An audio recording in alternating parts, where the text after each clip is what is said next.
What up, YouTube? It's your boy Ali. Don't forget to subscribe to my channel, Grubbin' with Ali. Today's topic is going to be about my first trip. I had a couple people ask me, hey Ali, where was your first trip? Honestly, it really depends on what you're aiming towards. For me, it was all about coffee from the start. I remember it was like 2013, 2014. I was working at Starbucks at the time in Mercado there in Santa Clara at the movie theaters. And I just remember people around me from all my classes. They were traveling. They were talking about their adventures. I was envious. A popular destination for most people that I know and what I'm actually observing and seeing around me is the Pacific Northwest. If you're wanting to travel solo or maybe with a couple friends or your partner or whatnot, I totally recommend either Portland or Seattle. It's close, it's right above us, and it's affordable, and there's a lot to see. I remember when I was working at Starbucks on, I think it was a Tuesday, I was getting off work and I told myself, you know what, in a few days I just want to jet out. I want to fly out to Seattle on my own and experience new things. And so I went home. I went on Southwest.com. Shout out to Southwest, by the way. Cheap tickets if you're looking for anything domestic, by the way. You can get them for like $50. It's like circulating all year long on good deals. Anyway, well, I was able to snag some tickets for about $120, really cheap. Had nothing to worry about. I went home and booked a hotel for maybe about $300.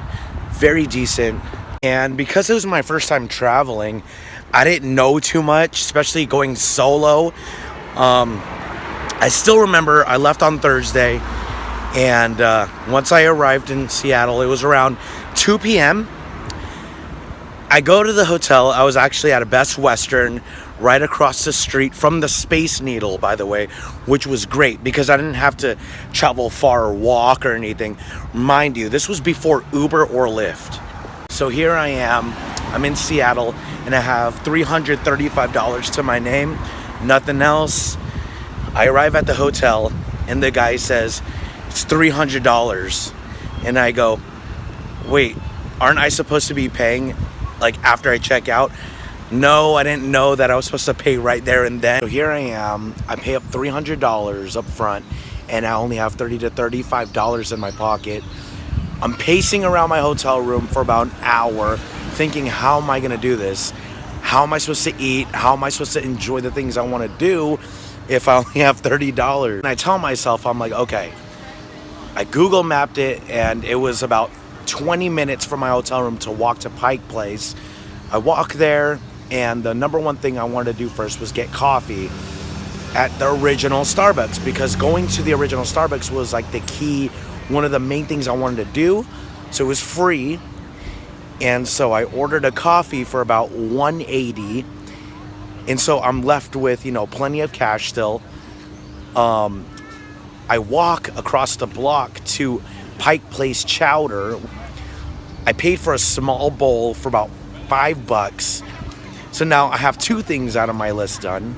So after having chowder at Pike's Place, I walked and stood in line at Piroshi, which is a popular Russian pastry joint. And supposedly you go there for some good apple turnovers, which is like amazing. It's like a cinnamon apple filled croissant, but a lot tougher. So I pay $15 now. I had gotten coffee, chowder, and a Piroshi. Total of $15 here. And I have about $15 left. So here I am. I'm walking around trying to do all the free things. I go through the market. I go through Olympic Sculpture Park, which was about like a 20-minute walk. Then I also go down to the pier, and that was about like 30-minute walk. So here I am. I'm in my hotel room. It's about 6 to 7 p.m. I'm tired. I'm sweating from all the walking. I'm crying in bed, and I'm crying because I don't have enough money in my pockets. I'm starving. I just unloaded my whole pocket here, and I only have about $15 left. Yet I have a full-on 6 hours left to my day. I don't know what to do. I'm staying in bed. So I made a harsh decision. Here I am. I'm pacing around my hotel room, bored off my mind, running out of ideas.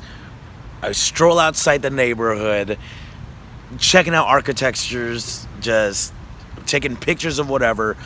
And then I head back in the hotel room because I have 3 more hours left. Midnight strikes, and boom, my direct deposit came through. I had $380.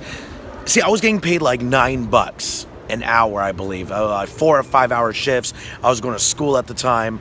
I was full time, but I was only racking like $200 a week. I think even lucking point happened when I stepped outside. It was raining. I didn't even have an umbrella, but I wanted to celebrate because I've been staying in my hotel room for about over 6 hours now. Nothing to do. I stepped out and I wanted to hit up a dive bar for this popular cheeseburger that they had. I guess it was the bacon that was like stuck out from that burger. And so I needed to have it. And I sat there, I ordered my meal, knowing that I had enough money for 3 days now. And I broke down. I go to this cocktail joint called Rob Roy's. Really well known, quiet. It's almost like a speakeasy without the passwords or whatnot. Great place. It's 1 a.m. I sit down at the bar and I order their house-made old-fashioned, and that's when I first observed ice sculpting. My bartender was so legit. He took like a big block and formed a ball out of it, and I was super happy. I was like, what in the world is going on here? And I started researching on these different type of ice cubes. Anyway, that's for another story. That's for like my other cocktail chapter. Right now we're gonna focus on this night. A couple people start talking to me. We all start to get to know each other. They're from Portland, and one of them's from Vancouver. And it was then and there where this adventurous side just popped out.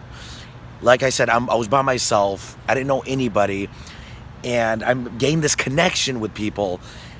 And I think from there, that's where I started, telling myself, I got to get out. I got to get out. I got to see the world. There's more out there. Even though, you may not make enough money or anything else, you got to remember one thing, that it doesn't matter how much you have, you can do it. You can pursue it. People are always saying, oh, you need this much money. No, you don't. You don't need that much. I was able to accomplish 4 days worth and killed Seattle with only little less than $400. And that's using your feet, and that's not being picky on what you want to do. I was able to enjoy the main things from a Seattle bucket list with less than $400 in 4 days. So you can do it too. Oh yes, don't be afraid to travel on your own. There's a lot to see. There's a lot to experience. And the most important thing is you get to know other people and the culture of every city that you visit. Also, it's important that you understand why things are the way they are, which is why I'm thankful for that. I hear a lot of opinions and judgments about certain places or certain people. But you can't just make a pre-assessment like that. You got to go out there and find out for yourself. And I'm so glad I got to experience everything. So yeah, Seattle has a special place in my heart, as you can tell. I totally recommend it to those who want to start traveling on their own and adventure out. It's a great place. So don't be shy. Spread your wings. Fly out. Go see the world. There's a lot to do. Till next time. Peep out for my next vlog, Grubbing with Allie. Check that out.